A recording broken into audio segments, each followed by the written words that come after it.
B cricket নিউজে সকলকে স্বাগত জানাই। এই ভিডিওতে জানাবো আইপিএল 2024-এ কোন 5জন ক্রিকেটার সবচেয়ে বেশি দাম পেলেন। দুবাইতে চলছে আইপিএল 2024-এর মিনি নিলাম। তৈরি হয়েছে একাধিক রেকর্ড।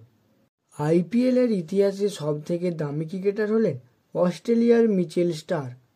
তাকে 24,75,00,000 টাকা দিয়ে দলে নিয়েছে কলকাতা নাইট রাইডার্স।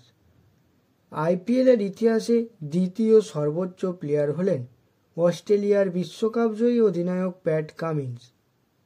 20,50,00,000 টাকা দিয়ে তাকে দলে নিয়েছে সানরাইজার্স হায়দ্রাবাদ।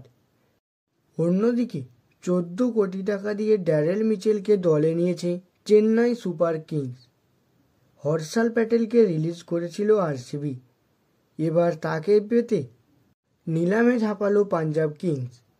11,75,00,000 টাকা দিয়ে তাকে দলে নিল পাঞ্জাব। 11,50,00,000 টাকা দিয়ে আলজারি জোসেফকে দলে নিল রয়্যাল চ্যালেঞ্জার্স ব্যাঙ্গালোর।